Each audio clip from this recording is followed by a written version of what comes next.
কিভাবে তৈরি করলাম এটা প্যাকটা সেটা বলছি। সেটা হচ্ছে দিদান গেছিলো মন্দারমণি বেড়াতে।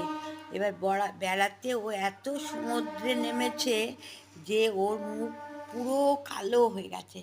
আমার মাথায় খুব চিন্তা হয়ে গেল কি করে করি।